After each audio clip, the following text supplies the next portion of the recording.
ngasi ayuk phongba pauche dagi maro eba khardam khangalaga update thamjari Khwaramban Kaithel Joint Coordinating Committee ka wafam Manipur da sakleba mai muthatna honadrabadi isa sing kannabagidamuk sem saba loiri India amasung state lengang haujik Manipur da sakleba mai asi athuba mathamda muthatna honadrabadi tungi jumbirol sing kannabagidamuk mama aikoi mayamna sem saba loiri haina Khwaramban Ima Kaithel Joint Coordinating Committee ki thaupubi singna paumi singi khutang da laukthokkhre Wapam asing ngasi press club ta pangthokpa pawgi mifam amada committee asigi convener Laisram Memana laukthok ladon hai India ki phiba nungda lariba Manipur mai chak halaga muthattana thamli thokliba lan asida isa kaya sikhre kaya amana sokle phibam asina mama oibi singda kham thengna saithing pire Lebak asigi phiba nungda lariba Manipur ki miyambo Prime Minister Narendra Modi amadi Manipur lenga ke Chief Minister na ngasi pawda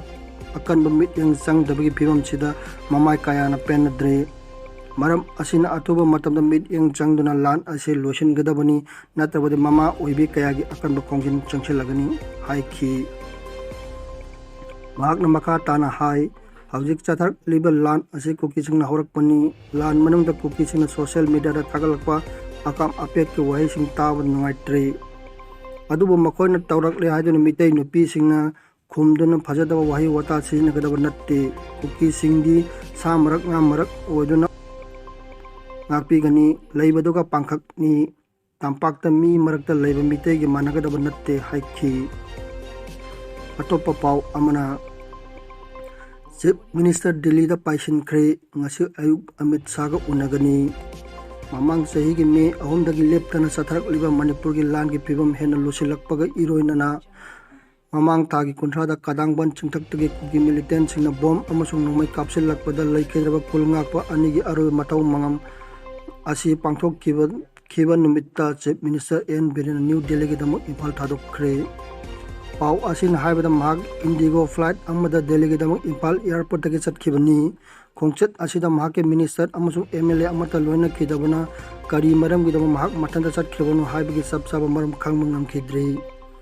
ngasi ge khongchat asigi mangoina mahakpu Delhi da laknaba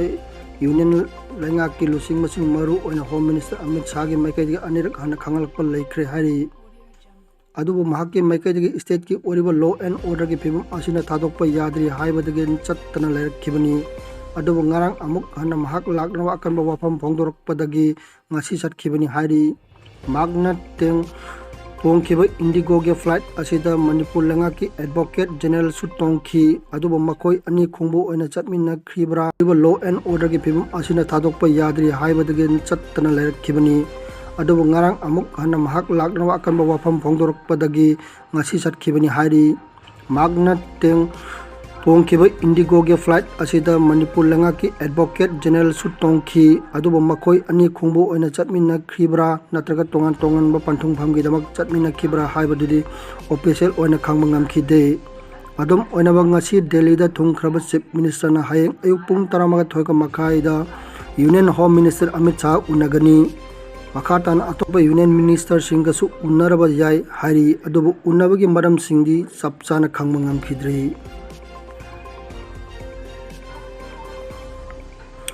Atopa pau amaga moreda kuki sing hijack taukiba water tanker ge khungul lirubada kuki nupi sing na thinglakkhre Manipur gi maru eba border town ama oriba more town na mafam adugi law and order ngak nabagi damuk deployed tawriba state force singi post ising piruraga halakpada kuki lamenba sing na hijack tawraga pukiba water tanker amage khungul lirubada kuki nupi sing state force sing thingduna changhal khidre hairi Atopa pau amaga Manipur gi settlement gi phibam hiram kaya da sokchil lakpadagi matang da tongan ba sinpham da leiba mioi singi matang unaduna makoi gi pukning ga wakhal laudana miam da pau dam lakpagi makha tarpa Manipur University gi economics department ke professor Chinglen Maisnam na pau se asida unarubada mahak na hai Manipur gi settlement gi phibam asi COVID-19 gi lachet manungda ICU da posilur ga amuk inthorok krabasu haujik amuk lan asina ICU da amuk inchin baga chap manare haikhi mahak na hai violence haibasi leptana chatharak labadi asingna polak kadaba masa asi sara henba amasung lairabani violence ꯚꯥꯏꯑꯣꯂꯦꯟꯁꯅ ꯍꯥꯠꯄ ꯃꯤꯑꯣꯏꯁꯤꯡꯒꯤ ꯃꯁꯤꯡꯗꯒꯤ ꯂꯥꯏꯔꯕꯅ ꯍꯥꯠꯄ ꯃꯁꯤꯡꯅ ꯍꯦꯜꯂꯤ꯫ ꯑꯇꯣꯞꯄ ꯄꯥꯎ ꯑꯃꯅ ꯊꯋꯥꯏꯅ ꯄꯣꯟꯊꯥ ꯄꯤꯈ꯭ꯔꯕ Michael ꯗꯦꯕ ꯑꯃꯁꯨꯡ ꯈꯥꯕꯒꯤ ꯍꯛꯆꯥꯡ ꯀꯗꯥꯡꯕꯟ ꯃꯍꯥꯗꯦꯕ ꯆꯤꯡꯗ ꯂꯩꯔꯣꯟ ꯆꯟꯈ꯭ꯔꯦ꯫ ꯀꯗꯥꯡꯕꯟꯗꯒꯤ ꯖꯥꯇꯥꯐꯝꯗ ꯈꯣꯡꯗꯥꯗ꯭ꯔꯤꯉꯩꯒꯤ ꯃꯃꯥꯡꯗ ꯊꯋꯥꯏ ꯌꯥꯎꯗ꯭ꯔꯕ ꯑꯊꯧꯕ ꯑꯅꯤꯒꯤ ꯍꯛꯆꯥꯡꯁꯤꯡ ꯑꯔꯣꯏꯕ ꯑꯣꯏꯅ ꯃꯌꯨꯝꯗ ꯄꯨꯔꯛꯂꯝꯈꯤ꯫ ꯃꯩꯁꯅꯥꯝ ꯈꯥꯕꯅ ꯊꯋꯥꯏꯒ ꯍꯛꯆꯥꯡꯒ ꯈꯥꯏꯅꯔꯝꯗꯥꯏꯗ ꯑꯩ ꯀꯨꯀꯤꯁꯤꯡꯅ ꯀꯣꯏꯁꯤꯜꯂꯦ ꯍꯥꯏꯗꯨꯅ ꯚꯤꯗꯤꯑꯣ ꯀꯣꯜ ꯇꯧꯔꯛꯂꯝꯈꯤ꯫ ꯃꯃꯥꯡ ꯊꯥꯒꯤ 30ꯗ ꯀꯗꯥꯡꯕꯟꯒꯤ ꯆꯤꯡꯊꯛꯇ ꯀꯨꯀꯤ ꯃꯤꯂꯤꯇꯦꯟꯠꯁꯤꯡꯅ ꯕꯣꯝ ꯑꯃꯁꯨꯡ ꯅꯣꯡꯃꯩ ꯀꯥꯞꯁꯤꯟꯗꯨꯅ ꯃꯤꯇꯩ ꯈꯨꯜꯁꯤꯡꯗ ꯂꯥꯟꯗꯥꯔꯛꯄ ꯈꯨꯜ ꯉꯥꯛꯄꯒꯤ ꯊꯧꯗꯥꯡ ꯂꯧꯈꯤꯕꯁꯤꯡꯒꯤ ꯃꯅꯨꯡꯗ ꯑꯃ ꯑꯣꯏꯈꯤꯕ ꯃꯈꯣꯏꯒꯤ ꯃꯈꯨꯠꯇ ꯇꯥꯗꯨꯅ ꯊꯋꯥꯏꯅ ꯄꯣꯟꯊꯥ ꯄꯤꯈ꯭ꯔꯕ ꯑꯊꯧꯕ ꯃꯩꯁꯅꯥꯝ ꯈꯥꯕ ꯑꯦꯂꯤꯁ ꯏꯕꯣꯝꯆꯥꯅ ꯃꯍꯥꯛꯀꯤ ꯊꯋꯥꯏꯒ ꯍꯛꯆꯥꯡꯒ ꯈꯥꯏꯅꯒꯗꯕ ꯃꯤꯠꯀꯨꯞ ꯅꯛꯁꯤꯜꯂꯛꯂꯕ ꯐꯥꯎꯕꯗ ꯃꯌꯨꯝꯒꯤ ꯃꯤꯑꯣꯏꯁꯤꯡꯗ ꯃꯍꯥꯛꯀꯤ ꯃꯣꯕꯥꯏꯜ ꯐꯣꯟꯗꯒꯤ ꯚꯤꯗꯤꯑꯣ ꯀꯣꯜ ꯇꯧꯔꯛꯇꯨꯅ ꯑꯩ ꯀꯨꯀꯤꯁꯤꯡꯅ ꯀꯣꯏꯁꯤꯜꯂꯦ ꯍꯥꯏꯅ ꯐꯣꯡꯗꯣꯛꯂꯛꯈꯤ ꯍꯥꯏꯔꯤ꯫